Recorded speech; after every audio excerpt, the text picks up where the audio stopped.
Merhaba sevgili izleyenler, Kıbrıs'ın Sesi TV 2020 ekranlarında Diyalog Medya Grubu Genel Yayın Yönetmeni Sayın Reşat Akar'la birlikte Gündem Özel programında sizlerle birlikteyiz. Hemen bugünün konularını sizlere hızlıca aktarayım. Türkiye'de sözleşmeli devlet çalışanları en geç Aralık ayı içerisinde kadrolanacağı ve 5.500 lira olan asgari ücretinde enflasyon rakamının üzerine çıkarılacağı açıklandı. Gözler tabii Kuzey Kıbrıs Türk Cumhuriyeti hükümetine çevrildi.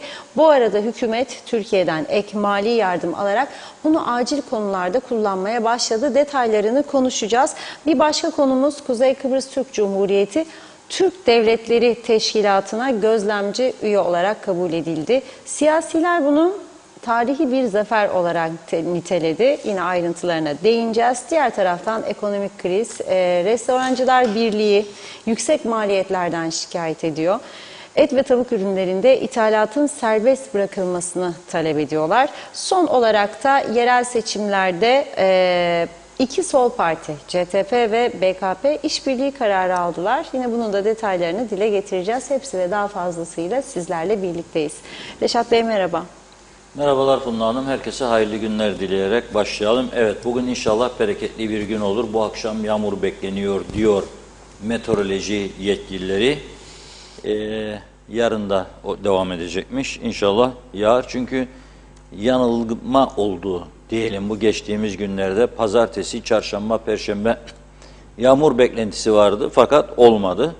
İnşallah bu akşam dedikleri gibi yağmurlu güzel bir gece geçiririz. Tabii kötü olmasın. Bereket yağsın diyoruz. Evet, bereket yağarken tabii para da yağsın. Ve yağıyor galiba para. Anavatan Türkiye'de gelecek sene seçimler var Haziran'da. Ve çok önemli bir seçim bu Cumhurbaşkanlığı seçimi. Ya Sayın Erdoğan görev süresini bir dönem daha uzatacak ya muhalefetin adayı çıkacak. Dolayısıyla çok ciddi çalışmalar yapılıyor, çok ciddi hazırlıklar yapılıyor ve ona göre de gerekli adımlar atılıyor. Kuzey Kıbrıs'ta da biliyorsunuz 25 Aralık'ta belediye seçimleri yapılacak. Bu belediye seçimleri de çok önemli. Neden?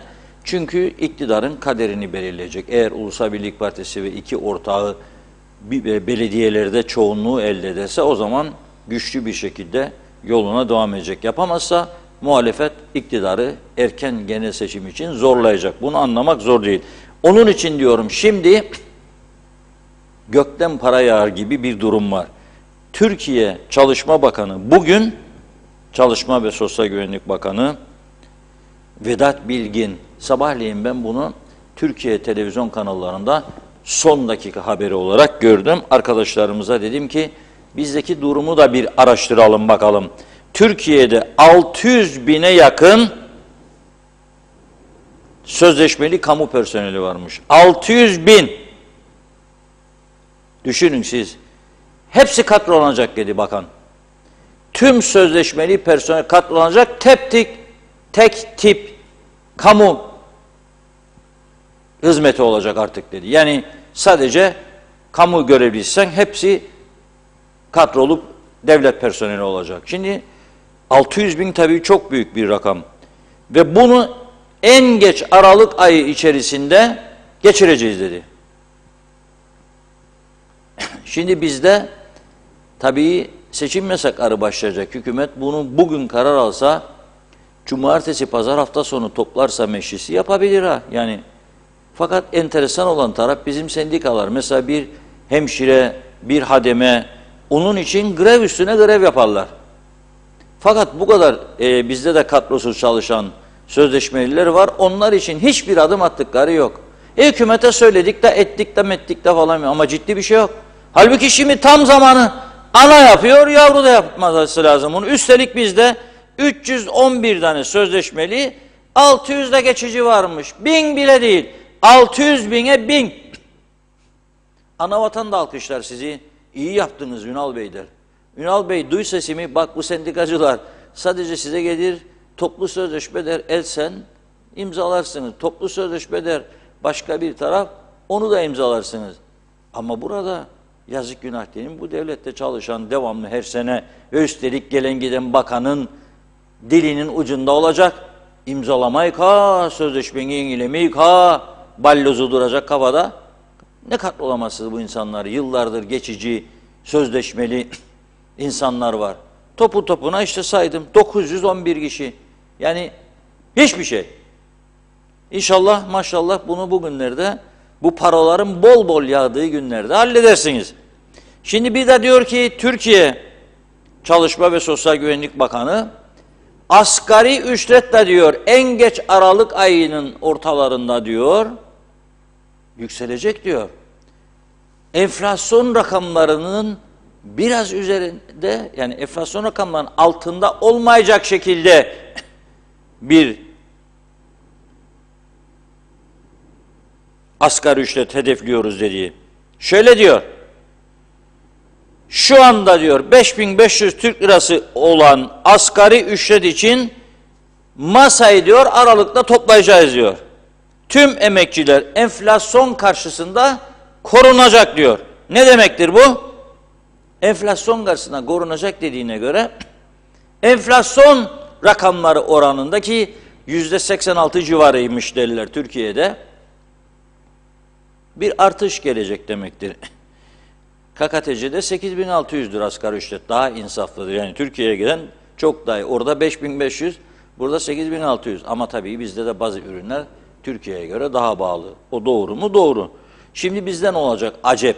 Bizim Çalışma Bakanımız da geçen gün daha 2 gün önce demişti ki çağrı gelirse sendikalardan ya başka bir yerden biz de Ocak ayını beklemeden Aralık ayı içerisinde asgari ücret komisyonu toplarız demişti. Demek ki ana ile yavru aynı adımları atma dönemine girmiş oluyor şimdi. Sadece bir fark var. Bizde bu kadrolama işi seçim yasaklarına girer mi girmez mi bilmiyorum.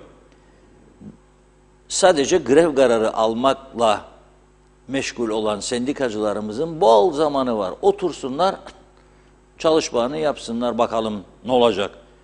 Çünkü bu konuda ciddi bir çalışma yapmadıklarını görüyorum ben. Paranın aktığı bir dönemde bunların adımlarını göreceğiz. Asgari ücret 8.600, bizde 2.000 bilhassa 10.600, bütün işletmeler bunu ödeyebilecek mi? Ondan ben hiç emin değilim. Ufak işletmelerin çok zorlanacağını, personel azaltmasına gitmek zorunda kalacaklarını düşünüyorum. Çünkü zaten zar zor ödüyorlar. Yani şimdi siz düşünün, bir adam ayakkabı mağazası var. 3 tane personeli var orada satış için. 3 tane personel 8.600 öderken ah vah çeker. 10.600 11.000'e çıkarsa bu iş o zaman 3'ü 2'ye düşürecek herhalde. Ya da 1'e.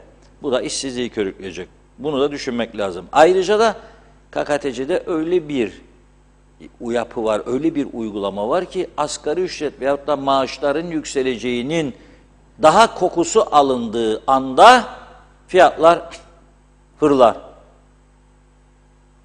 Şimdi bazı kesimler cılız bir sesle külliye ya da yerleşke, adına ne dersem değilim, yapımına karşı çıkıyorlar. Ama bu bildiriyle veya sözüyle ciddi bir şey yok. Biz karşıyız. Karşıysanız 2 satır bildiri burada. Ama bakıyorum çok kesimlerden külliye destek de gelmeye başladı. Nedendir bu? Dün biraz bahsetmiştim. Money, money, money. O riyalya, riyalya, riyalya. Para, para, para. 2 milyar 600 milyon akacak. Kardeşim diyor şimdi müteahhitler. Canlandırmaya başladılar. Etrafı meyhanelere akınlar başladı gene. Siyasi partilerle gol gola seçimler geliyor. 2 milyar 600 milyon büyük para. 2,5 da ana ekstradan veriyor yavruya. 5 kusur milyar akacak. Düşünün ne kaldı Aralık sonuna. 1,5 ayda 5,5 milyara yakın para akacak Kuzey Kıbrıs'a. Büyük para. 2022 yılı bütçemiz başlangıçta 8-9 milyar idi. Sonra biraz yükseldi.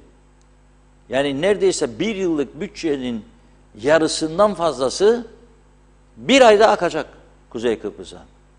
Onun için yağıyor. Diyor ki Başbakan Ünal Östel, 9 Kasım itibariyle biz diyor zaten diyor, engelli ve sosyal yardım alan vatandaşlara diyor 29 milyon 600 bin lira aktardık diyor. 9 Kasım, bugün 11'i, 2 gün önce yani. 29 milyon 600 bin lira engelli sosyal yardım alanlara.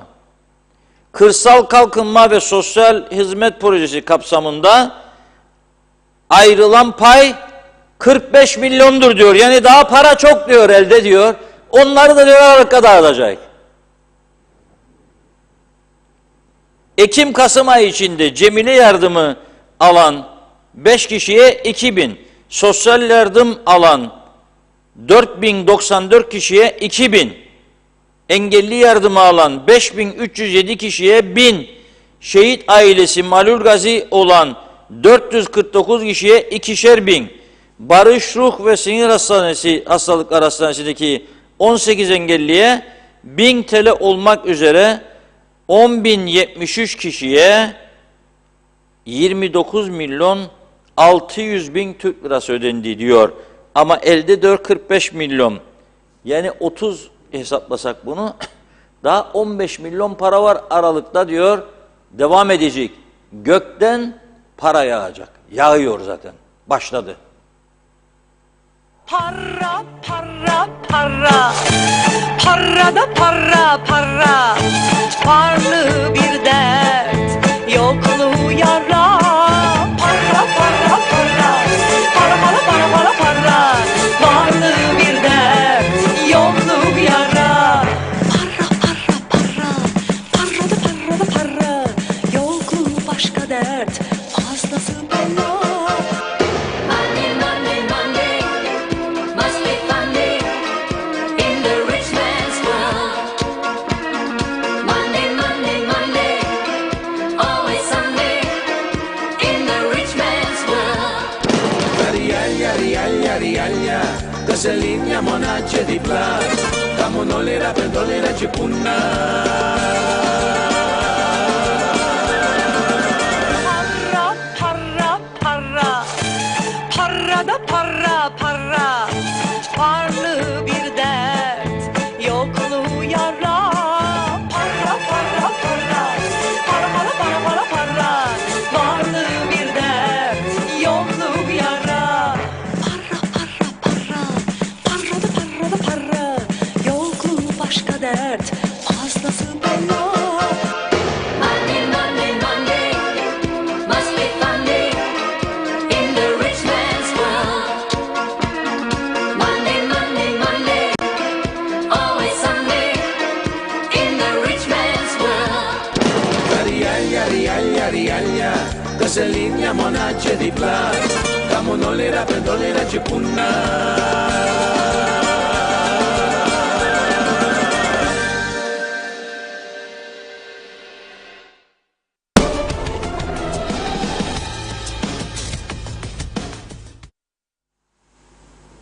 Evet, 3 dilde yayınladık gördüğünüz gibi. Türkçesi para, para, para. İngilizcesi money, money, money. Rumcası oriyalya, riyalya, riyalya. 3 dilde yayınladık.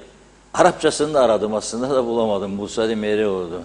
Arapçada, Arapça olunca oynamadım. Para yağıyor gökten gördüğünüz gibi. Bu önümüzdeki aylar yağmur yerine para yağacak. Ya para. Aklını kullanan fazla alacak. Bazıları az alacak. Denge sağlanacak neyse. Şimdi şarkılar çalarken Funda Hanım'a sordum. Bizim başımıza da yağacak mı diyorum. Yok diyor, bizim başımıza yağsa yağmur yağar diyor. O da güzel. Ben daha çok sevinirim. Bereket demektir. Yağmur yağması bereket. Hatta bazıları Kuşların yoğun olduğu yere gider, oturur çay içecek, kahve içecek. Kuş geçerken başından tıp akıdır şeyini anlarsınız. Der ki, der, kuş başıma der, siler. Sonra der, bir şey değil bereket yağacaktır. Ama hiç de o bereketi görmez. Yani kuş damla kafasına şey ettiği halde hiçbir şey olmaz. Ne para yağar ondan sonra ne bir şey yağar. Hatta bazıları zarar da eder bazı işlerden. Yani illa kuş başına şey yaptı diye para yağacak. O işte sözün gelişi. Nereden kim çıkardı bunu onu anlamış değilim. Kuş yaparsa diyor para yağar. Tamam kuş yaparsa para yağar. Nasıl oldu? Kimin başına yağdı ki bugüne kadar da senin başına yağacak? Ben bunu anlamakta zorlanırım. Neyse. Yağmur yağarsa ama hiç olmazsa derik berekettir. Evde duş yapmaktan kurtulur insan. Kafayı böyle bir güzel yıkar yağmurda. Sonra bir de kurular. Gayet güzel. Bu 2 ay Kuzey Kıbrıs'a çok para yağacak. Onun için ben bakıyorum. Külliye veya yerleşke konusundaki eleştiriler, tepki koyan taraflar fazla dozu artırmamaya özen gösteriyorlar. Neden? Çünkü taraftarları içerisinde bu işe destek verenler var. Çok. Çünkü müteahhitler bir yıl müteahhit iş yapacak orada. Düşünün siz çakılgum şirketleri, çimentocu, mermerci, tuğlacı, su tesisatçısı, elektrikçi falan bir yığın insana para akacak. 2 milyar 600 milyon para. Kıbrıs'ın boyutları için çok yüksek. O yüzden diyorum bu ay bereket ayı, Kasım ve Aralık. Tabii 39. yıl kutlamaları olacak önümüzdeki hafta Salı günü. Çok daha görkemli bir kutlama hazırlıkları var. Benim aldığım bilgiye göre Türkiye'den başka ülkelerden bir yığın insan gelecek ve bu arada tam da bu kutlamanın arifesinde bugün Cumhurbaşkanı Recep Tayyip Erdoğan bir müjde verdi. Hamdolsun şükürler olsun. Diyor ki Cumhurbaşkanımız Sayın Recep Tayyip Erdoğan, Kuzey Kıbrıs Türk Cumhuriyeti Türk Devletleri Teşkilatı'na gözlemci üye olarak kabul edildi. Bu diyor tarihi bir başarı. Sesinden dinleyelim Erdoğan Bey'in. Uzun gereğini yerine getirerek Kuzey Kıbrıs Türk Cumhuriyeti'nin teşkilatımıza gözlemci üye olmasını kabul ettik. Türk dünyasının ayrılmaz bir parçası olan Kıbrıslı kardeşlerimizin yalnız olmadığını göstererek çözüm sürecine de katkı sağladık. Bu dayanışma iradesini sergilediğiniz için siz kıymetli kardeşlerime ayrı ayrı teşekkür ediyorum.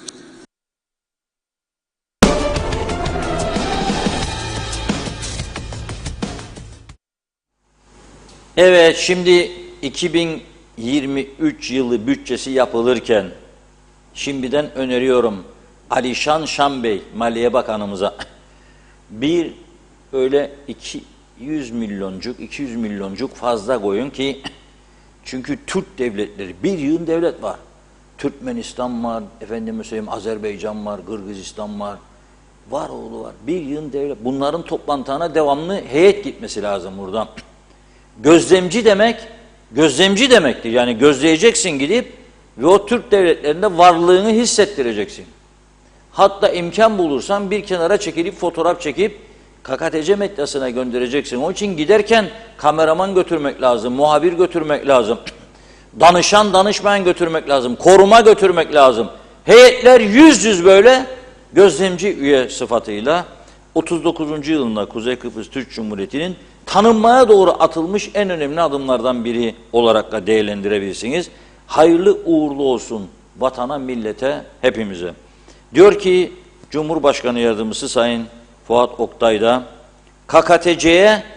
KKTC geçmişi ve geleceğiyle Türk dünyasının diyor ayrılmaz bir parçasıdır. Dışişleri Bakanı Mevlüt Çavuşoğlu, KKTC'nin Türk Devletleri Teşkilatı'na gözlemci olarak kabul edilmesi her zaman her yerde KKTC'nin yanında olduğumuzun mesajıdır diyor.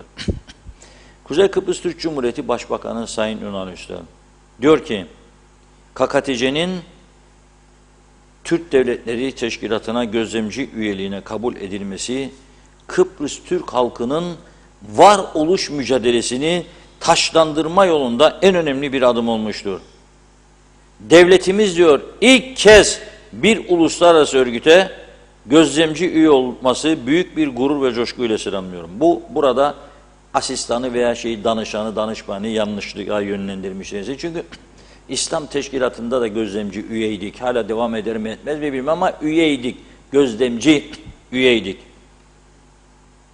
Cumhurbaşkanı Sayın Recep Tayyip Erdoğan liderliğinde kazanılan bu büyük diplomasi zaferi sonrasında Türkiye Cumhuriyeti Cumhurbaşkanı Yardımcısı Sayın Fuat Oktay'la birlikte bu tarihi zaferin kazanılması için çalışan Türk diplomasisine, KKTC'ye yeni bir kapı açan tüm devletlerin devlet ve hükümet başkanlarına teşekkür ediyorum diyor Ünal Üstel Bey. Kuzey Kıbrıs Türk Cumhuriyeti Başbakanı sıfatıyla tabii ki Salı günde inşallah Kuzey Kıbrıs Türk Cumhuriyeti'nin 39. yılını kutlayacağız. 14 Kasım Pazartesi akşamı Meclis Başkanı Sayın Zorlu töreni. Keşke bitseydi bu yerleşke daha büyük salonda, daha güzel bir coşkulu kutlama. Neyse, onun resepsiyonu var. 15'inde de Cumhurbaşkanı olacak. Ve dediğim gibi çok sayıda Türkiye'den davetli geliyor. Çünkü nereden biliyorum? Bizi de arayıp randevu isteyenler oldu. Arada bir gelip görüşsün, tanışsın, diyalog metniyle falan. Bu arada sevindirici bir şey söyleyeyim size. Beni sevindiren yani. Tabii ki bu olaylar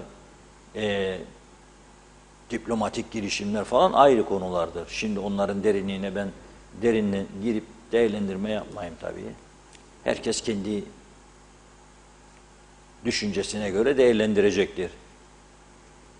Ama sabahleyin Türkiye'den sık sık Kıbrıs'a gelen bir hanımla karşılaştım.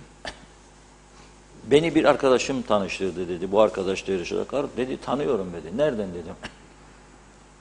Her gün değilse bile dedi haftada 3-4 gün Türkiye'de sizi mutlaka izliyorum.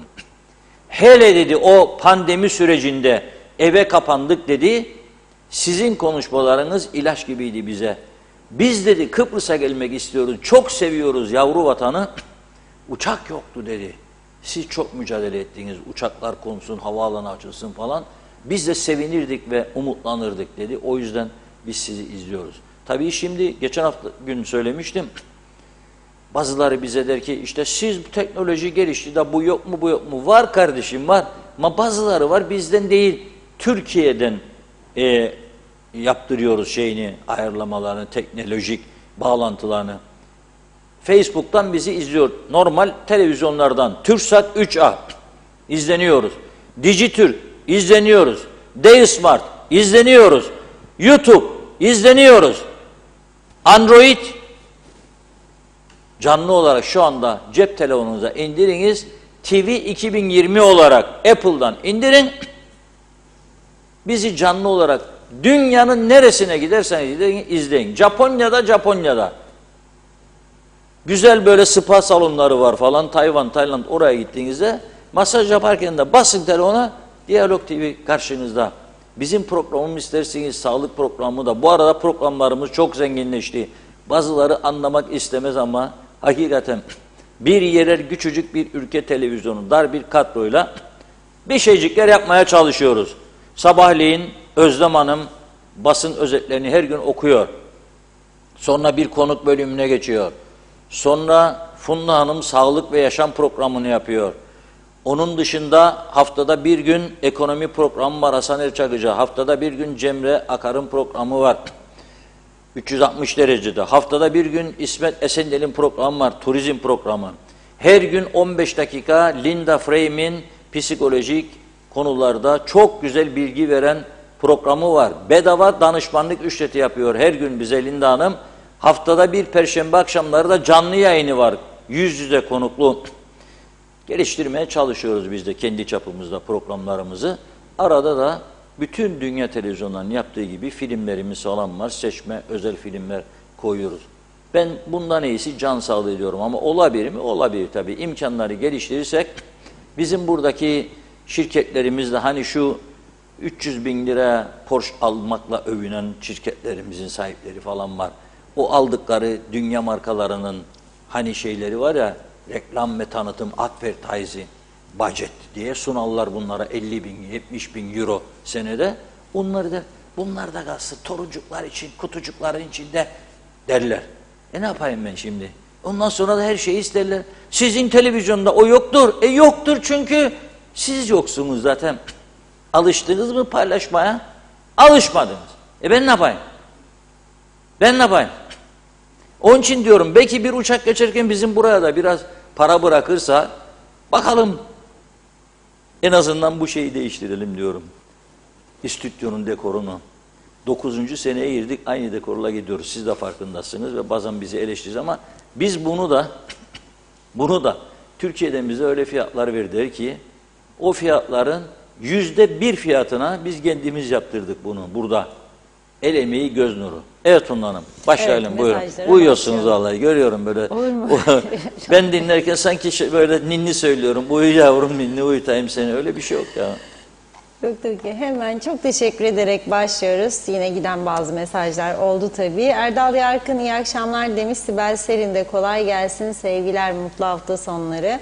Evet, Kemal Osman Ceyhanlı, sorunlar çığ gibi büyüyor. Ne gören ne duyan var. Seçimlerde yine vaatler havada uçacak dedi. Mehmet Uluçaylı da hayırlı cumalar demiş. Mustafa Özcan da teşekkür ediyoruz. Evet. İzzet Kahraman, duyduk duymadık demeyin diyor. Milliyetçiler hep isterler diyor. Evet. Nazime Nalbant, hayırlı cumalar. İskele'den herkese selamlar. Yeni haftanın da sonuna gelmiş bulunuyoruz. Günler çok erken geçiyor.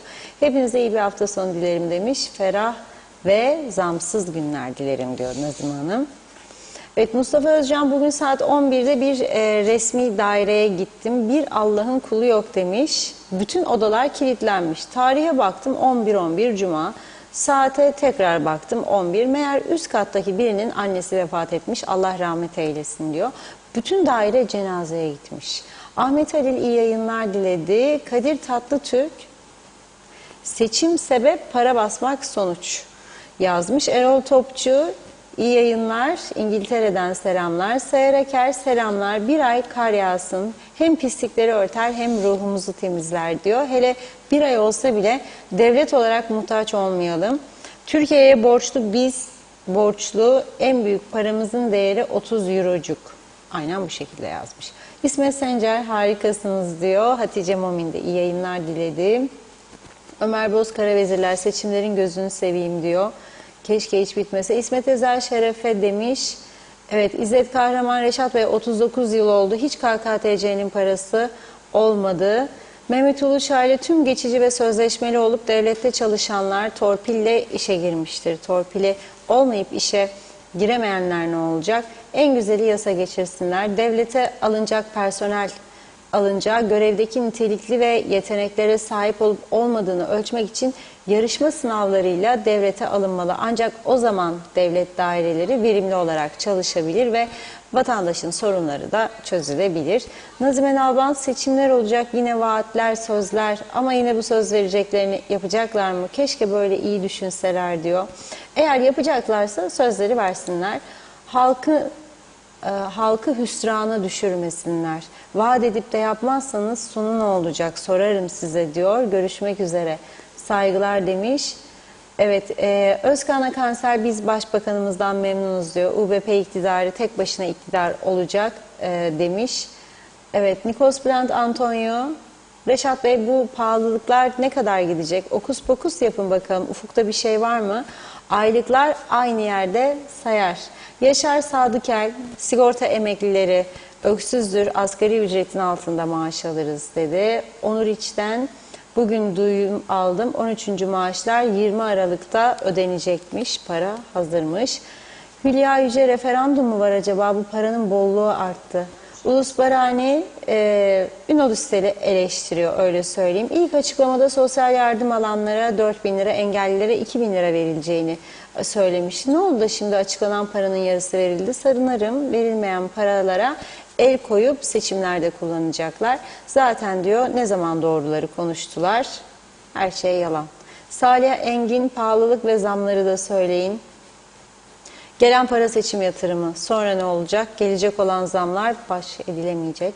Tema Yavaş Londra'dan selamlarını söyledi. Şarkılar da güzel demiş. Didem Türkiye'nin öncelikle iyi yayınlar, para geliyor diyorsunuz. Ne kadar da mutluyuz. Tam tersi diyor. Ülkesiniz ama diyor sadaka gibi gelen bir paraya mutlu olmak yerine üzüntü duymak lazım. Düpedüz seçimleri satın alma parasıdır bu. Bu daha dürüst bir açıklama olur demiş. Külliyeye de sonuna kadar hayır diyor. Bugün de hayır, yarın da hayır. Sayar Aker, işlemeyen millet nereden? Dombula'dan ümit bekler. Kredi kartlarına yüklenmeli demiş. Bir iki mesajlar, onu da okuyup ara verelim. Evet, Abi Hüseyin de demiş çocuklarınız yollarda, büyükleriniz hastane kapılarında her gün can verir ama yeter ki bol para versin diyor. Devam edeceğiz. Sözü Reşat Bey'e bırakıyorum. Şimdilik buyurun Reşat Bey. Evet, çok teşekkür ederim. Bazı izleyicilerimiz de çok alıngandır ya. Para geldi seviniyorum. Ben ne sevineyim? Benim cebime girmiyor öyle para. Para yağıyor memlekete dedim. Şakayla karışık satla alışık yapıyoruz burada ya. Şakayla karışık satla alışık. Ama paranın gelmesine yani ülke yönetenleri tabii ki sevinecek. Çünkü o paralar sayesinde yürüyorlar. O paralar sayesinde maaşlar ödeniyor. O paralar sayesinde hastanelerin eksikleri gideriliyor. Aşılar o paralarla geldi. Türkiye'den geldi. Yani şimdi bunu da görmezlikten gelemeyiz diyorum. Neyse daha Türkiye'den çok şeyin gelmesini istiyor birçok kesim. Şimdi enteresan bir durum oldu. Facebook kesti bizi yine o şarkılar. O şarkılar, ah o şarkılar. O şarkılar şey olmuş, o şarkılar şeye girmiş. Yayın yasağına girmiş şarkılar. Dolayısıyla ben arkadaşlara söylerim. 21 saniyeyi geçmeyeceksiniz. 22 oldu, 23 koparırlar bizi. 15 olsun, 12 olsun. Maksat hasıl olsun diye veriyorum ben bunu. Şarkının bir bölümü mani mani mani kopar. Aptah grubu. Çünkü teliflidir. Sonra onlar bizi koparır. O kadar hassastır Facebook. Her şeyi denetler. Neyse. Devam ediyoruz. Kopsun gelsin, kopsun gelsin. Devam edeceğiz biz yayınlarımıza. Şimdi işin farklı bir boyutu. Yani yaşamın, hayat pahalılığının, herkesin derdi. Vatandaşlar devamlı fiyatların artmasından şikayet ederler.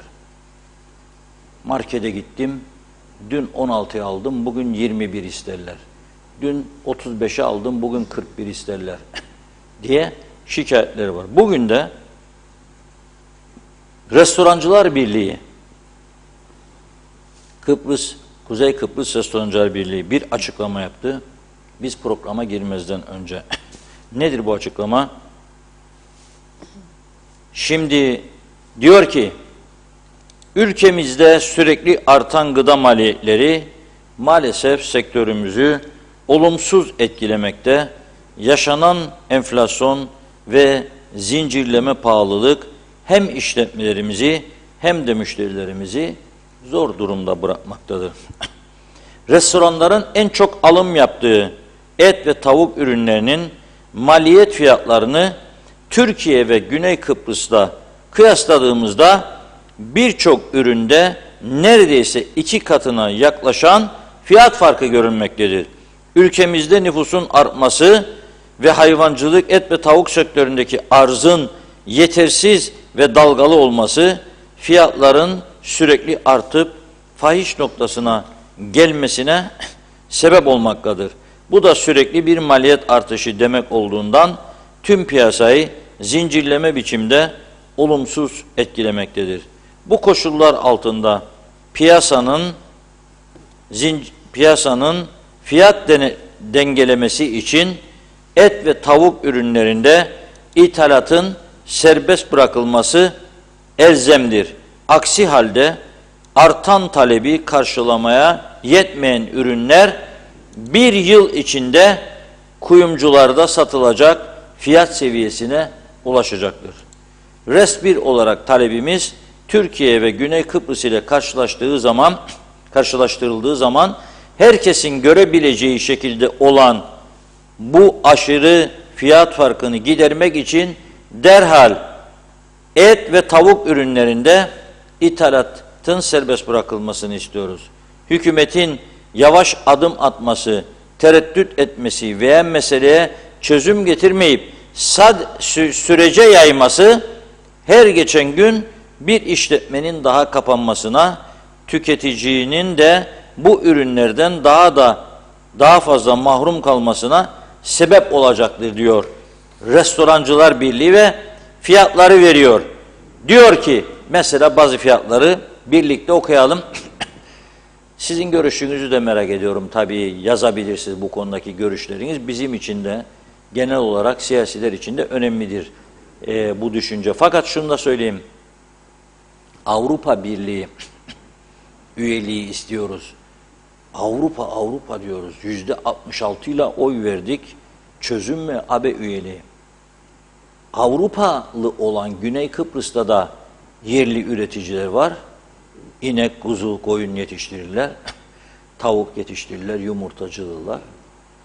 Fakat Güney Kıbrıs'ta dünyanın birçok ülkesinden et ithal edilmektedir Güney Kıbrıs.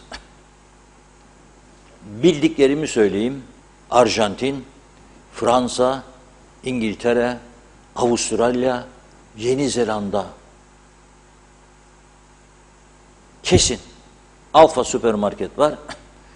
Gidiniz, metanı geçtiniz mi 10 dakika sonra oradasınız. Çoğu gider, bilmeyen yoktur zaten.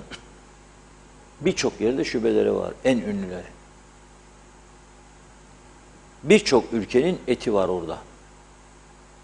İsterse domuz yer onlar alırlar. Şimdi düşürdüler domuzun fiyatlarını. 3.60. Düşünün siz. Yani 4 olsa bugün euro da şansımızdan yükseldi. 19'un üstüne çıktı euro bugün. Beklenmedik bir gelişme. 18.1, 18.2'lerdeydi daha 4-5 gün önce. Bugün 19.1'e çıktı biz programına girerken. Bayağı yükseldi.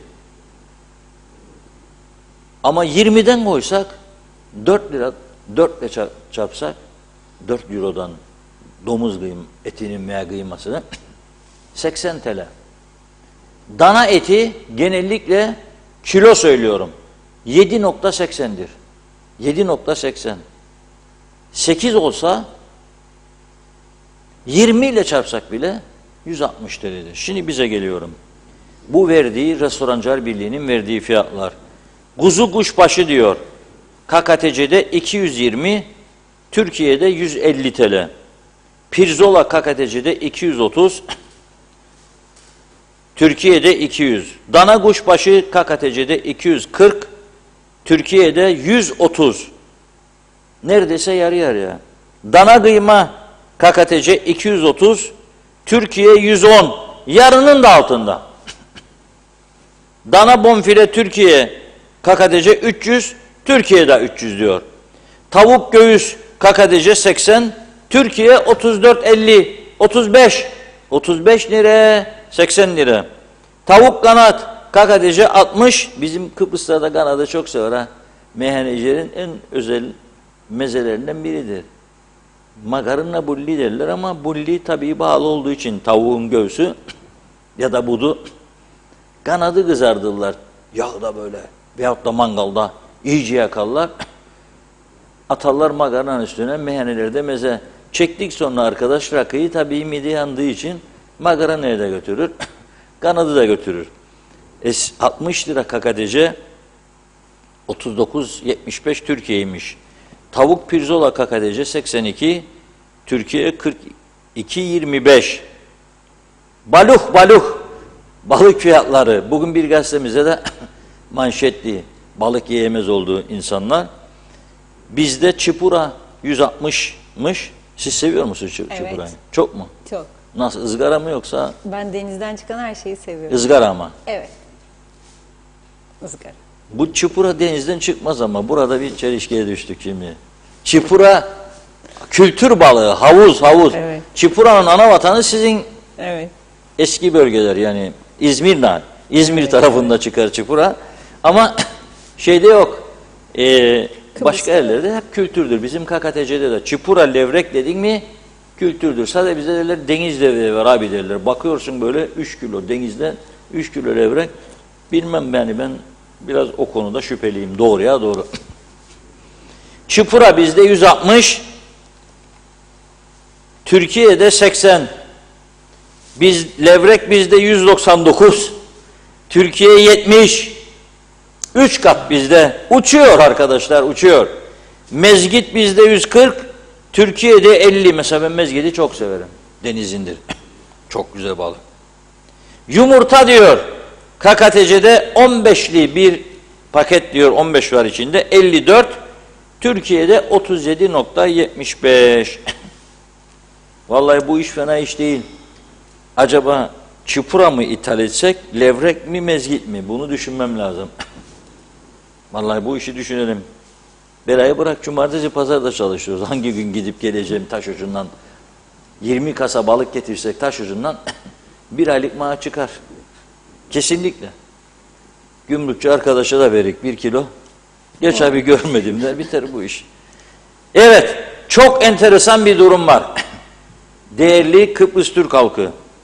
Ya bu şekilde devam edecek, yerliyi koruyalım diyerek, tabii koruyacak yerliyi. Hükümet onları desteklesin, sübvansiye etsin yerli üreticiyi. Aracıları düzeltsin. Adam diyor benden alır diyor 35'e, gelir satar diyor burada diyor 135'e. Üretici diyor ben de battım diyor. O battım diyor, öteki de sesini çıkarmıyor. Esas batan ama burada halktır, halk. İnsanlar çocuklarına et alamıyor, et yediremiyor. O duruma geldi. Doktorlar da bize der kalbiniz için balık yiyin diyor. Nasıl yiyeceğim balığı? Nasıl yiyeceğim balığı? Yani bu fiyatlarla levrek yedireceğim çocuğa 199 lira. 200 lira yani. Bir levrek kaç kişiye yeter? Balık demiş ne tutanı doyurur ne de yeğeni doyurur. Hadi herkes birer levrek yese 4 kişilik aile 2 kilo etti. 200-400 lira. Bunun yanında patates çipsi, salatası yandık 500 lira. Nasıl çıkacak içinden insanlar? Onun için Restorancılar Birliği bu çağrıyı yapıyor hükümete. Hükümet şimdi bu seçim öncesinde acaba bu kararı verebilir mi, veremez mi? Soru budur. Verebilir misin bu kararı, veremez misin? Kolay bir karar değildir. Yani ben açık söyleyeyim, kolay bir karar değil. Merakla bekliyorum. Hükümet böyle bir karar alırsa üretici karşımıza geçecek falan filan diye. Ama öte taraftan binlerle insanı da mutlu edebilir bu karar. Tabii bunu da izin verecekse denetleyecek et fiyatlarını. İthal et diyecek en fazla bu fiyata satılabilir.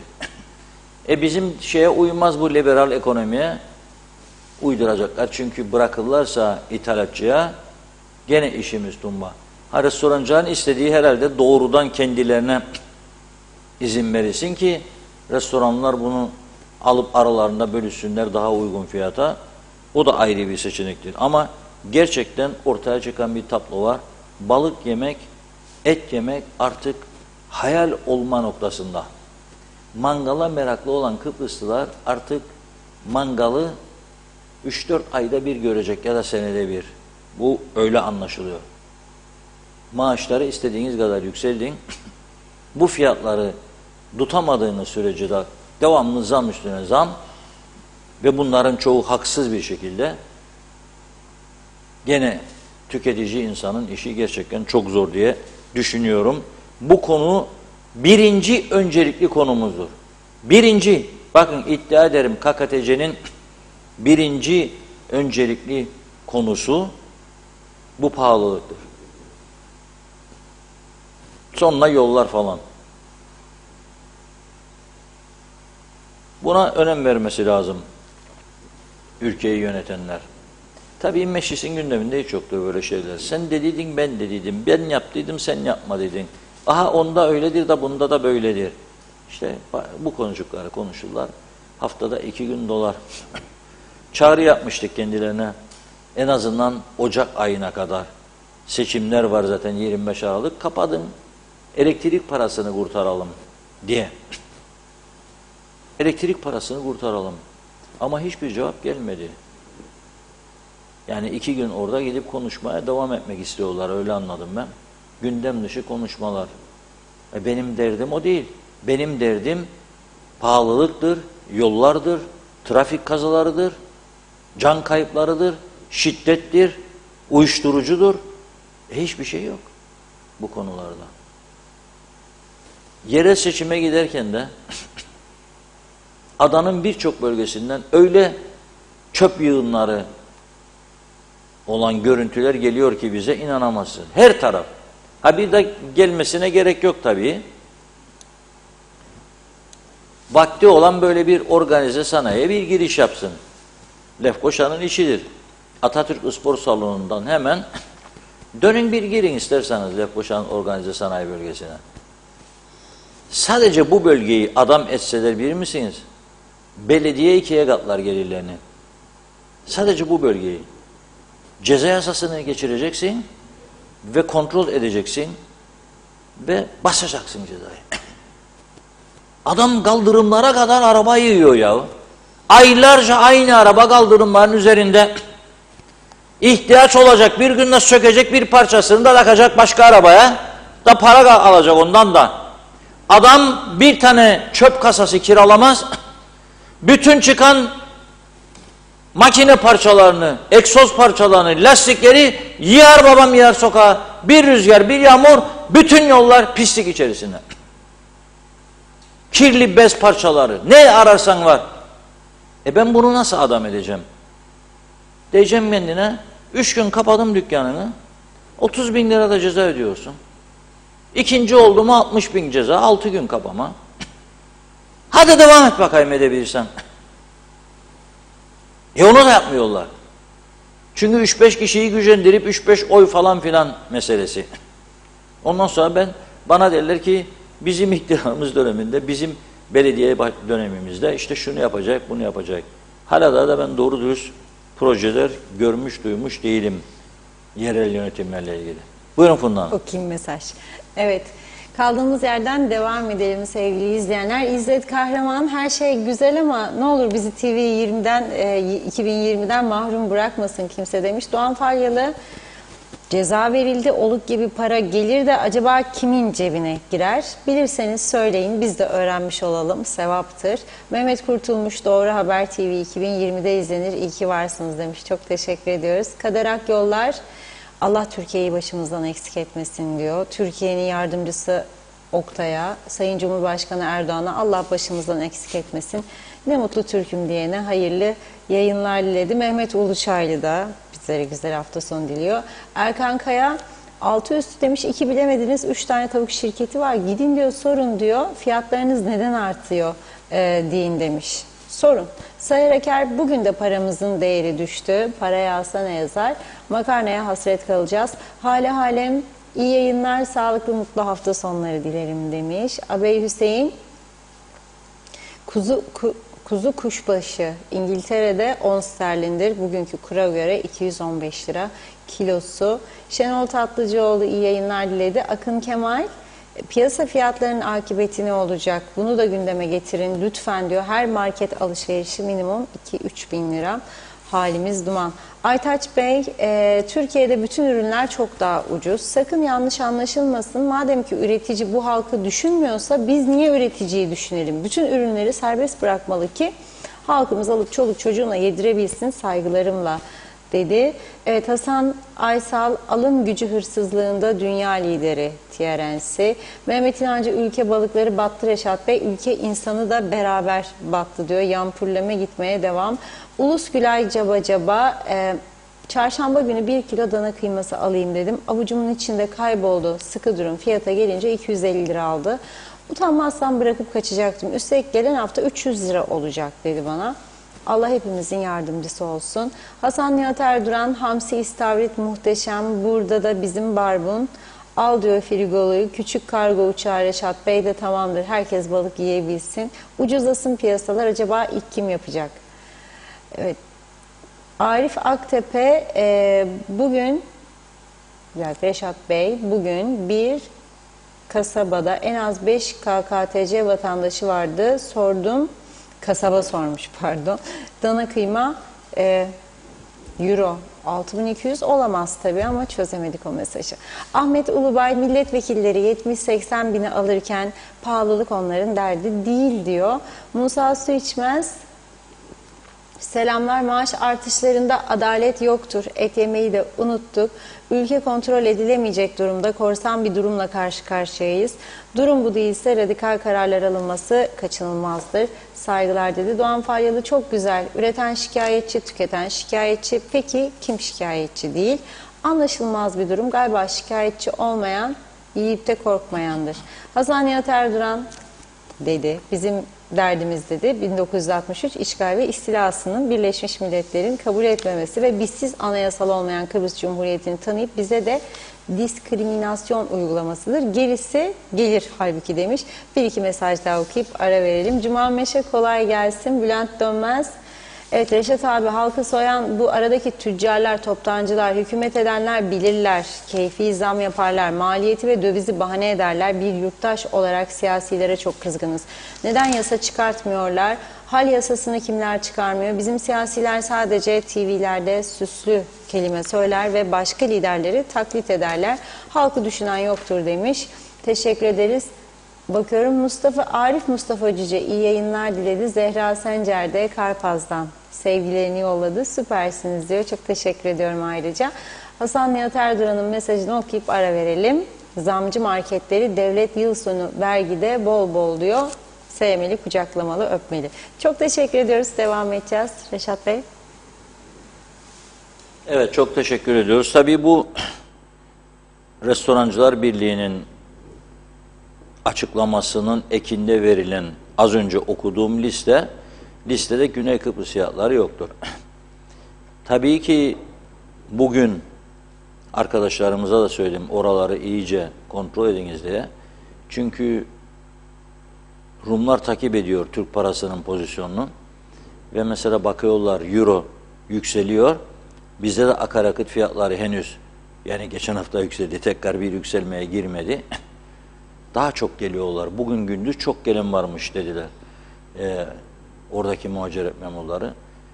Şimdi bu insanlar geliyor çünkü euroyu bozduğu zaman 19'un da üstünde ona bizim fiyatlarımız ucuz geliyor. Ama her şey değil. Buna dikkat edelim. Bakınız bakalım kaç tane Rum bizden et veya tavuk alır? Var mıdır? Yoktur. Geri dönelim. 2003 yılında sınır kapıları açıldığı zaman bizim taraftan Güney Kıbrıs'a yumurta ihracatı başlamıştı. Yeşilat tüzüğü uygulamaya girer girmez kuzeyden güneye yumurta akını. Çünkü bizim fiyatlarımız yarı yarıya ucuz durumlara göre. Ve adamlar alıyordu. Sonra fanatiklerin bağırması çağırması sonrasında et ve et ürünleri, süt ve süt ürünleri yasaklandı kuzeyden. Güneye, güneyden de kuzeye. Ve yine bizim taraftan Güney Kıbrıs'a et kaçakçılığı yapılırdı. Sonra Rumların et fiyatları bizdeki plansızlık ve programsızlık yüzünden Rumların et fiyatları bizim altımızda kaldı. Söylüyorum ve iddialıyım. 7.80 8 olsa euroyu 1.9 değil 2 ile çarpsanız 20 ile çarpsanız 19 değil 160 TL eder arkadaş. Ha bu daha ucuz kasaplar da vardır. Pahalı marketlerdir bu söylediğim. Daha ucuz kasaplarda 150'ye de 145'e de gelebilir kilosu. Şimdi 145 lira adam orada ve maaşlar asgari ücreti bizim 2 katımız. Nasıl mal ediyor da satıyor bunu da biz burada beceremiyoruz? Sorun budur. Nasıl o becerebiliyor? 145 liraya dana etini satıyor kilosu da benim Kuzey Kıbrıs'ta kuşbaşısı 240, kıyması 230. Bonfileyi söylemeyeceğim ya. Yemeydim bonfile istemeyi. Ama kıyma, küçük çocuklar var, köfteyi severler. Yani en azından köfte çips yanında, badade çips bir yemektir. Köfte pilavın üstüne bir yemektir. 2-3 tane köfte olsun çocuğunu haftada bir gün yedirecek adam. Asgari ücretlidir. Nasıl yapacak bunu? Mesele budur. Onlar nasıl beceriyor da bu fiyata tutuyor? Onun asgari ücreti benimkinin 2 katı. 16.000 orada, 8.000 burada. O orada 140 liraya dana etini sunuyor halkına. Ben sunamıyorum. 80-75 liraya da domuz etini sunuyor. Onlar domuz yiyor. 75 lira TL kilosu domuz eti alıyor, adamlar yiyor. Bizim o seçeneğimiz de yok burada. Buna bir bakmak lazım. Şimdi bazı izleyicilerimiz sorar, gazeteciniz, gidiniz sorunuz üreticiye sormadığımızı mı zannedersiniz yani? Defalarca. Çoğu zaten kaçıyor. Çoğu kaçıyor. Ya bizim muhabirlerimizi kaç daha dövmeye kalktılar? Sordukları zaman. Kaçıyorlar. Sorun devlettedir kendisinde. Tamam, anladık, liberal ekonomi, rekabetle fiyatlar düşer. Rekabet yok. Rekabet yok çünkü üretim sayısı az, üretici az, gittikçe azalıyor. İthalat da yok. Nasıl rekabet? Tekelleşti bu iş. 2-3 tane büyük dev firmanın eline kaldı. Et de, yumurta da, tavuk da. Nasıl düşecek bu fiyatlar? Onlar zaten konusuna sor. Sen Birmingham fiyatları nereden nereye geldi, bilmem ne oldu, su fiyatları falan. Birinin sıralayacaklar. Ne olursa olsun onda da yemdir, bunda da yemdir. O da Ukrayna Savaşı'ndan etkilenmiştir ve etkilenmektedir. Ben de etkilenmekteyim. Nasıl olur sana tekrar soruyorum. 7.8 euro oluyor orada kilosu dananın, et kuşbaşı, dana kuşbaşı veya kıyması. Da bende neredeyse 100 lira daha pahalı. Yani bu olacak iş değil. Çipura, Allah'ın çipurası. Havuzlarda beslerler. 160 lira. Nasıl alacak fundanıma götürecek? Evde çipura pişirecek. Birer çipura zaten gitti işte günlük yemeğe ancak. Yetmez bile. Öğleni var, sabahı var. Şimdi tabii o da duyduk, sonra bakar bana zam yapın maaşlara demek istiyor da. Evet, açık açık söylediniz. Allah bilelim diyor. Aynen öyle. Değil mi? Evet. Zam. Evet. Ne olacak bizim hal? Bir şey olmaz. Nasıl? Dedim işte biraz yukarıdan yağdırmaları lazım bize de. Ben demedim. Siz Yağdır dediniz. Mevlam para diyorum ben de buraya. Ki dağıtalım. Herkes kazansın. Havadan gökten yağsın. Böyle bir gün bize bir sürpriz yapmaları lazım zaten. Böyle birkaç tane uçak göndersinler, küçük uçaklar. Girne, Karpaz, Mausa, Güzelyurt, Yeşilırmak, Lefkoşa, her tarafa yukarıdan. KKTC'nin aslında 39. yılı tam bir fırsattı. Seçimlerden daha önce böyle bir 3-5 milyar yağsa ne güzel olur. Ama külliye için yağacak. Şimdi özelden de teşekkür ediyorum. Açıktan yazmadım diyor bir izleyicimiz. Neden diyor? Çünkü devlet memuruyum diyor bana. Ama merak ediyorum sizin külliye hakkındaki düşüncelerinizi. Şimdi tabii külliye mi yerleşke mi onu da bilmem. Açıklama öyle. Ama insanlar yerleşke de diyor, külliye de. Fark etmez, yapılıyor. Ben aslında üzüldüm şimdi bu soru karşısında. Çünkü daha ilk günden itibaren birkaç kez ben düşüncemi aktardım. Yani dedim ki KKTC'nin Cumhurbaşkanı, Türkiye Cumhurbaşkanı Sayın Erdoğan'a rica etmeliydi, demeliydi. Sağ olun, teşekkür ederim, bizi destekliyorsunuz, her zaman yanımızdasınız ama bize öncelikle bir hastane yapın derim dedim. Bu benim şahsi görüşüm. Ben olsaydım onu derdim. Hastane yapınız bize. İlaç eksiklerimiz vardır, ilaç. Oturun konuşun buradaki arkadaşlarla, doktor arkadaşlarımızla. Yardımcı olun bize, Türkiye'den uzman gelsin. Uzman gelsin. Bir paylaşım gördüm programa girmezden önce. Ağrılarım var diyor. Çok şiddetli. Ve diyor bana diyor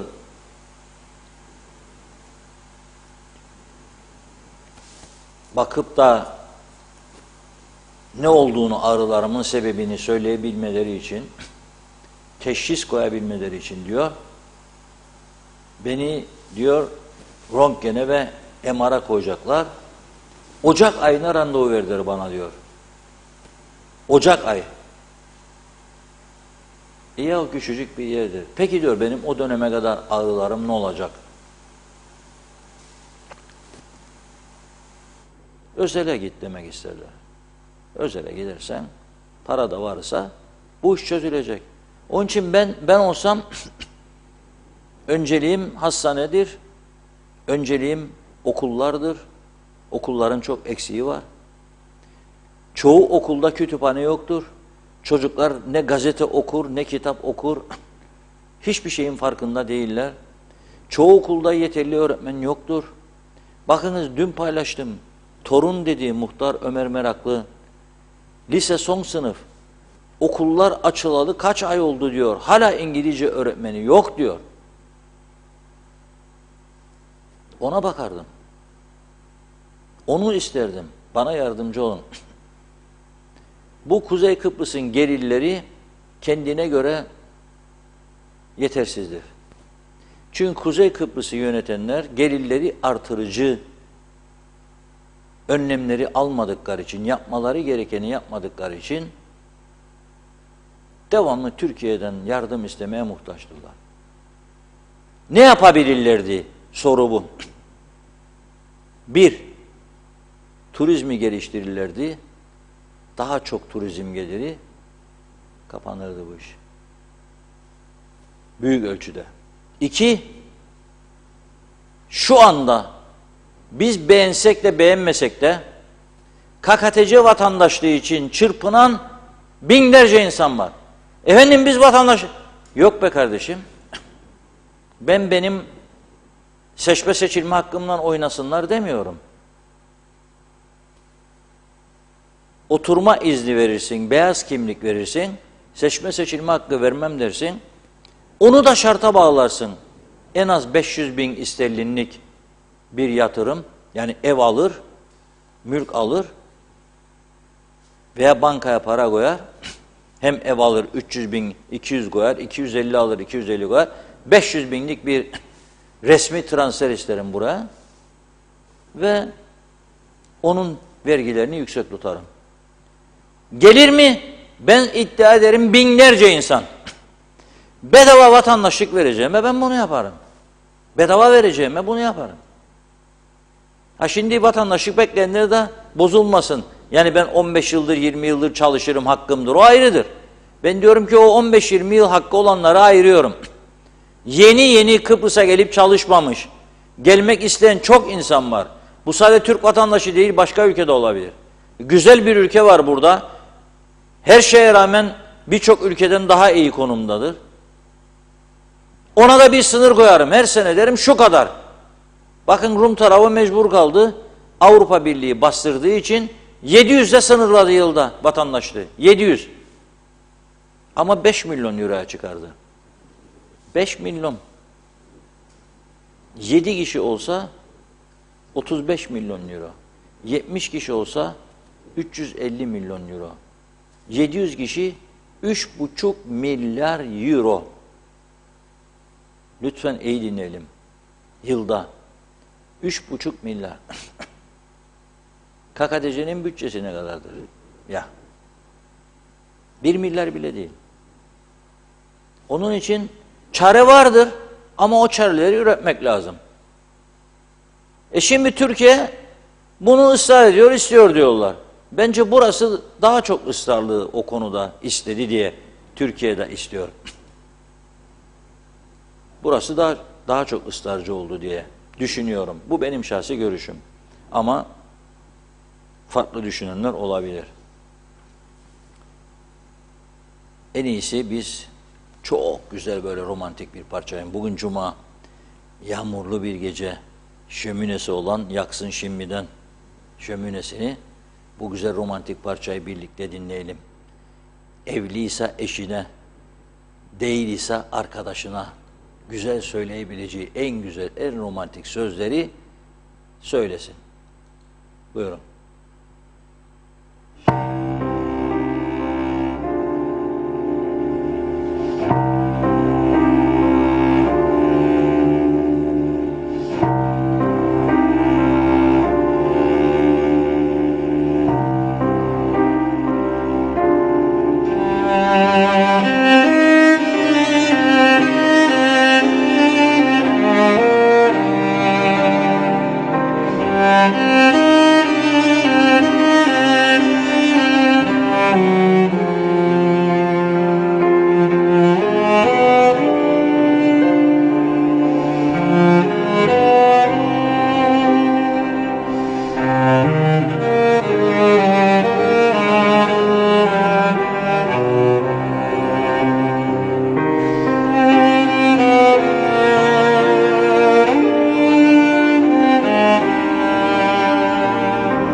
Evet, yağmurlu geceye uygun bir müzik seçtik size bugün. Umarım beğendiniz tabii ki. Şimdi bugün seçimler öncesinde devamlı konuştuğumuz bir konu vardı. Biraz siyaset konuşalım, iç siyaset. Cumhuriyetçi Türk Partisi ile Birleşik Kıbrıs Partisi yetkilileri bir araya gelmiş ve seçimlerde iş ve güç birliği yapma kararı almışlar. Cumhuriyetçi Türk Partisi Genel Merkezi'nde Genel Başkan Tufan Erhürman, Genel Sekreter Asım Akansoy, MYK üyesi Birol Karaman, Muhittin Tolga Özsağlam ve Ürün Solyalı, BKP'den Genel Başkan İzzet İccan, biliyorsunuz geçenlerde güven tazeledi, yeniden Genel Başkan seçildi. Genel Sekreter Salih Sonüstü, MYK üyeleri Münir Özdiren, Ülker Fahri, Fatoş Dede, Hüseyin Yılmaz Yaşar, Can Hüseyin Avcı katıldı. Yerel ve bölgesel ve uluslararası gelişmeleri değerlendiren heyetler, yerel koşulların sonucu olarak iş ve güç birliği yapma noktasında fikir birliğine vardı. Ortak deklarasyon bir başlangıç metni olarak kamuoyuna duyuruldu. CTP ve BKP heyetleri önümüzdeki süreçte başta yerel seçimler olmak üzere çeşitli konularda fikir, düşünce ve işbirliği geliştirilmesinin koşullarını aramak üzere kararlılıklarını ortaya koydu. Bence başlamak güzeldir. Ondan sonra bu aramak sürer. 15 sene, 20 sene, 30 sene daha sürer. Aynı görüşte olan, aynı düşünceyi paylaşan partiler Kıbrıs gibi bir avuçluk yerde ya. İki parti şimdi işte CTP, BKP. Bir de TDP var, TKP var. İkisi birleşti. TKP yeni güç oldu, bilmem ne oldu. Bir yığın yeni sıfatlar. İyice düşünür mü acaba bu arkadaşlar? O halkın kafası karıştı. O da aynı görüşte. Yani Yeni Kıbrıs Partisi var. O da aynı görüşte. Hepsi federasyon yanlısı, hepsi çözüm yanlısı. Mamaları bırakın ya. Herkesin kişisel görüşüne göre parti olmaz. Yani ben o işte öyleydi de ben böyleydi. O yolsuzluklara karşı ben böyle. Yoktur ya. Birleşin bir noktada. Sağ da aynı görüşte. UPP, DP, YDP ne farkı var Allah aşkına? Aha ne güzel anlaşıyorlar. Ne farkı var da bölünler? Esas mesele bir avuçluk Kıbrıs gibi bir küçücük ülkede esas mesele liderlik yarışıdır. Herkes başkan olmak ister veya başbakan. Herkes bakan olmak ister veya bakmayan. Herkesin bir üst hırsı var. Küçük olsun, az olsun da benim olsun. Yok olmaz işte, sonuç ortada. Sonuç ortada. 2 milletvekili var. Bir tanesinin başbakan yardımcılığı, turizm, çevre, kültür, mültür, bir yığın sıfat. Yetmedi, seçim geliyor. Madem öyledir destekleyelim birbirimizi falan filan. Ver bana 2 bankayı da. Kooperatif, Türk Banka, vakıf var. Yani mesele budur. Artık bu küçücük ülkenin kaldıracak tarafı kalmadı. Neler var ya, bakın dün bahsettim işte. Dün o temizlik çerçevesinde. Oteller var, atıl vaziyette duruyor. Onlara bakın. Kiralayın uzun vadeli. Yatırımcı çekin. Turist getirin. Rakamları verdik dün buradan biraz ışık tutar diye. Ve Tek Diyalog gazetesi, Tek Diyalog medya.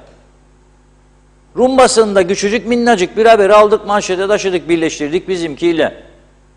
Onlar Ekim ayında 1.098.000 kişi taşıyor, hizmet veriyor 2 havalanı. Bizim de 323.000. Onlarda gelenlerin çoğunluğu turist. Bizim gelenlerin yarısı işçi, kaçak maçak veya öğrenci veya ailesi burada olan veya kendi insanlarımız. Bu ara giden gelen çok. Tedavi amaçlı giden çok insanımız var Türkiye'ye.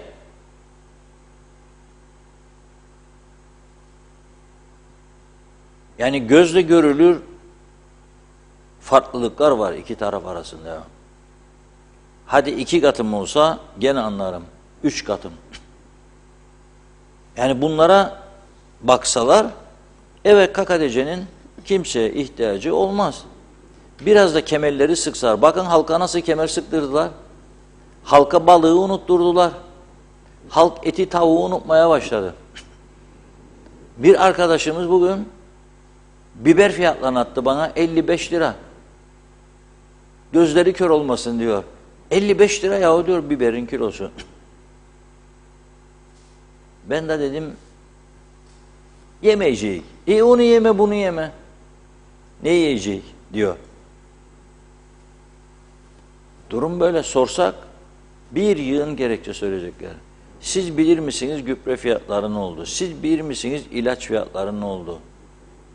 Akaryakıt fiyatları. Biliyorum da yok da biber 55 lira ya. Yani 3 euro kilosu. Güneydeki gibi. Düşürün biraz aşağıda, Rumlar da gelsin alsın. Ya da açın Mersin kapısını. Açın Mersin kapısını gelsin. Taşucu. Gemi gider gelir zaten. Bir tane ekstra gemi koyun, doldurun. Kıbrıs ihya olur ya, ne olacak? Domates fiyatları da düşer, biber fiyatları da düşer, elma fiyatları da düşer, her şey düşer. Et fiyatları konusunda da oturup hayvan üreticilerine destek olmaları lazım. Esas kaynağı üretime ayırmaları lazım. Destek olunuz, ithalatı da açınız. Üreticiyi koruyarak yaptıktan sonra bu işi sen, ithalatın onlara fazla bir zarar olmaz. Bakın Rum'da söyleyeyim var, Avustralya, Yeni Zelanda, ama yerlinin üstündedir. Adam isterse Avustralya eti yiyecek, Yeni Zelanda verecek, farkını alacak. Kendi üreticisini koruyor. 7.80'dir dana eti. Adım gibi eminim yani. Adım gibi eminim. 7.80. Bizde de işte okudum fiyatları. Yani %50 daha pahalı. Evet Funda Hanım, son mesajlarımızı okuyalım ve mübarek Cuma gününü, programını noktalayalım. Evet, Engin Sedat Töz'ün, evet doğru yerde. Devlet üreticiyi desteklesin tamam da vatandaşın da ucuz et, ucuz balık yemesi lazım. Ama o iş için kararlı yönetici lazım. Namık Kemal Kızar. Köy ekmeği Demirhan'da 15 lira, Gazi Mosa'da 35 lira el insaf demiş. Hasan Nihat Erduran, zarar beyan edenlere kayyum atanmalı, muhasipleri de soruşturulmalı diyor. Zeren Turalı, batan batırılan ülkenin balıkları, balıkçıları destek tam yerinde değil midir? Yani gol mü olur yoksa offside mi olur? Takdir kamuoyunundur. Onur İç'ten kıyma Rum'da 6.16 sent kilosu demiş, bugün aldım. Mustafa Deveci, et veya tavuk almak artık lüks oldu. İnanın ki ben Kurban Bayramı'ndan bu yana et yemiş değilim. Tavuk çok nadir aldım çünkü her şey ateş pahası. Ben çocuk okutuyorum üniversitede. Selçuk Özenli, talep var diye her şeye zam yaparlar. Güneye kuzeyden alışverişi tümden yasaklasınlar. Yakışır bizim toptancılara, marketçilere. Fiyatları düşerler mi, düşmezler mi? O zaman görürüz diyor. Mehmet İnancı, en faydalı balık bana göre hamsidir. Biz Londra'da alırız çok kere. İzzet Kahraman, 1974 yılında kaybolan, bozulan düzeni yerine koyup çıkacaktık diyor. Yeliz Su, Reşat Bey, dün anlattığınız bir hikaye vardı. Rumlar ticareti çok iyi bilir ve başarır. Hem halkı kazanır hem kendileri. Bizim hükümet edenler de çok iyi çalmayı ve dolandırmayı biliyorlar. Bizdekilerin hakkını vermek lazım. Tam Guinness Rekorlar kitabına girmelidir. Baştaki ustaları hırsız olunca alttakiler de hırsız olur. İstisnalar kaideyi bozmaz tabii demiş. Hasan Nihat Erduran, 220 liralık buğdayla 450 liralık yumurta alırım ben. 230 lira ayda tasarruf yani. Limon ağacı, yağ, zeytin bahçede, damlaya damlaya göl olur. Mustafa Deveci, külliye için acaba kaç tane personel alacaklar? Oy karşılığında çok işe alacaklar diyor. Emojileri geçelim. Doğan Faryalı, tüketim malları ne kadar çok aracının elinden geçerse o kadar çok zamlanır. 100 liralık bir mal 3 aracıdan geçerse kar payı %30, 190 liraya gelir. Gördünüz mü pahalılık nereden kaynaklanır? İşte bu demiş. Evet, Ali Demirli kazanan üretici değil kasaplardır diyor o da. 55 liraya canlı kuzuyu veriyoruz kasaplara. Kendileri 200-250'ye satıyor. Ve diyor ki hafta sonu bayram demeden, sabah akşam demeden bütün ceremesini biz çekiyoruz bu işin demiş. Ona rağmen kim kazanıyor? Evet, Muhammed Kırmızıyüz külliyenin parasını Türkiye veriyor diyor. Bizim devletin cebinden bir şey çıkmıyor diyor. Boş verin demiş. Mustafa Deveci, Lefkoşa İskele yolu tek şeride kaldırmıyor. Her gün çoğu şoförler kaza atlatıyor. Gaye Kök iyi yayınlar demiş. Mustafa Gürsoy, TV 2020'de eski Ekonomi Bakanı Derviş Deniz ekonomiyle ilgili açıklamalarda bulunuyordu. Avrupa Birliği müktesebatı Kuzey Kıbrıs'ta uygulanmıyor ama ekonomik ilişkiler serbest bırakılmış. Yani diğer ülkeler ekonomik ilişkilere bir engel yok. Havva Rozagi Londra'dan bize iyi yayınlar diliyor. Vakit buldukça sizleri izliyorum. Şimdi de iş yerindeymiş, telefonundan izliyor. Çok teşekkürler.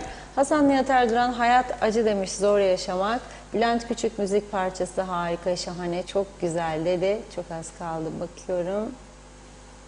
Nazime Nalbant, eskiden çocukken gökyüzünde tarlaların içinde para değil de Grivas'ın haberlerini okumak için tomar tomar diyor. Hiç çözemedim Nazime Hanım ya. Bakıyorum şöyle bir. Hatırlayanlar vardır demiş belki. Evet, çözemedim. Bakıyorum. Hasan Nihat Erduran mesajı var. Muhammed Kırmızıyüz. İskele'de pazar kuruluyor. İnanın demiş, Ruslar ve Yahudiler için vatandaş sadece bakıp geçiyor, cepte para yok dedi. Bülent Küçük, size açıkça çok acil olarak şunu söylemek istiyorum. Memlekette her haneye, her aileye bir hibe anlamında hemen ödeme yapılmalı. Herkese devlet bazında hesaplarımıza 1500 sterlin acil verilmesi, ödenmesi gerekir demiş Bülent Bey. Sevgiler, selamlar. Aykut Güner, otizmli bir çocuğa %35 engeli var deyip gönderilen bir ortamda her şey boş. Sağlık Bakanlığı bunları lütfen takip etsin dedi. Mehmet Kurtulmuş, en güzel akşamlar sizlerin olsun diyor. Pazartesi sağlıklı görüşmek üzere, hoşça kalın dedi. Hasan Nihat Erduran da Birleşmiş Milletler'in hayaletleri, ulaşımsız bal yapmaz arılar olduk artık diyor. Pastayı ulaşımlı ticaret, turizm büyütür demiş. Evet. Devam edeceğiz galiba mesajlara, bakayım. Gelen olursa gene tamamlayacağım ama Reşat Bey buyurun. Son mu? Değil. Son. Bir video gönderdiniz, gördüm. Reşat Bey. Bereket yağarken tabii para var. Sağ Hayırlı akşamlar Reşat Bey. Bereket yağarken tabii para var. Sağlıklı, hayırlı akşamlar. Cumanız mübarek olsun. Allah sizleri nazarlardan korusun. İyi ki varsınız. En büyük TV 2020. Evet, teşekkür ediyoruz Mehmet Kurtulmuş Bey. Elinde de zeytin dalı tütülüyor bizi. Aman nazarlardan korusun diyor. Teşekkür ediyoruz, çok sağ olsun, var olsun. Şimdi konuşurken bir arkadaşımız gönderdi. Antalya halindeki bugünkü fiyatlar. 11 çok da anlamlı bir gündür bugün, biliyorsunuz değil mi? 11. Önem veririm ben böyle şeylere, aynı gün denk geliyor. 11 çok önemli. Bugünkü hal fiyatların birkaç tanesini okuyayım size. Ama lütfen nefesinizi sıkı tutun. Bakın, az önce ben biber dedim, 55 lira. Bana gönderen arkadaş uzun yıllar yurt dışında yaşayıp dönmüş bir arkadaştır. Bu arada annesini kaybetti 2 gün önce. Allah'tan rahmet diliyorum. Adını vermiyorum, izin almadım kendisinden. Bugün yazıştık kendisiyle. Biberlerin fotoğrafını da gönderdi bana marketten. Şimdi Antalya halindeki fiyatlar. Sivri biber 10 TL. Dolma biber 13 TL. Charlie biber 8 TL. Salatalığa geçiyorum. Salatalık 7 TL. Kabak 11 TL.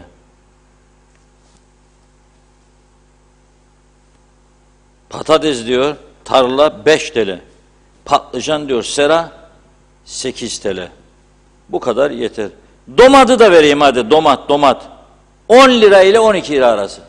En pahalı domat fiyatı, domates yani 10 lira ile 12. Domat, biber, patlıcan diye Barış Manço'nun şarkısı var. Biliyorsunuz, bu arada bir anma töreni düzenlediler. nerede? Sarı Cizmeli Mehmet Ağa'nın mezarı başında bir anma töreni düzenleniyor. Barış Manço'nun en güzel şarkılarından biriydi. Yıllar önce ben bakınız, tabii ki fikir fikirden üstündür. Herkes kendinin en iyi bir yere aldığını düşünür da bilinmeyen bir şey var. Yıllar önce Günaydın Gazetesi muhabiriyken ben çok genç yaşlarımda atıl kapıl böyle koştururdum. 23 yaşından itibaren Günaydın'dan devamlı manşetlerde haberlerim çıkardı. Barış Manço'yu Kıbrıs'a getirdik. Güzellik Portakal Festivali için benden dönemin belediye başkanı sanatçı rica etmişti. Günaydın Zengin Gazete bize getirsin falan da. Kimleri getirmedim? Kayahan Altın Mikrofon yarışması Günaydın'ın birinci geldikten sonra ilk konserini Kıbrıs'ta Güzellik Portakal Festivali'ne verdi. Biz önce olduk, aracı olduk. Getirdik Kayahan'ı. Barış Manço, Kayahan, Asum Aralman, kimler gelmedi kimler. Çok ünlü sanatçılar geldi gitti Kıbrıs'a. Neyse Barış Manço geldiğinde dedim ki ikinci gelişiydi galiba Kıbrıs'a. Sarı Cizmeli Mehmet Ağa meşhur olduğu zaman. O zaman kendisine dedim ki bu Sarı Cizmeli Mehmet Ağa işte bizim burada Fota köyü var. O Ağırdağ, Fota oralarda olduğunu duydum. Mezarın dedim. Gidelim bir ziyaret çok güzel olur. Aman dedi hemen dedi. Oraya gidildi, fotoğraflar çekildi. Ertesi gün manşet şarkısına konu olan Sarı Cizmeli Mehmet Ağa'nın mezarını ziyaret etti diye. Şimdi orada bir etkinlik olacakmış. Güzel, dikkat çekmek açısından güzel bir etkinlik. Kutluyorum organizasyonu yapanları. Ve Barış Manço'yu da rahmetle, hürmetle anıyorum. Çok güzel bir şarkıydı. Gerçekten. Yaz tahtaya bir daha diyor. Sarı Cizmeli Mehmet Ağa bir gün gelir öder hesabı. Bizim KKTC hükümetleri de devamlı yazıyor tahtaya. Ananın tahtaya yazıyor. Diyor ki ana vatan bir borç oldu 6 milyar dolar. Bir şey değil ana. Oldu 7 milyar da. Bir şey değil ana. 8 milyar yazıyor. Devlet bankalarına burada 1, 1,5, 2, 2,5, 3 TL cinsinden tabii. Ama onlar döviz tutuyormuş. Mesela KTY'nin borçları TL mi tutacak adam? Banka batar. Dolar cinsinden veya euro cinsinden duruyor orada. Kim ödeyecek? Sarı Cizmeli Mehmet Ağa. Bir gün gelir öder bu hesabı. Evet bugünlük bu kadar.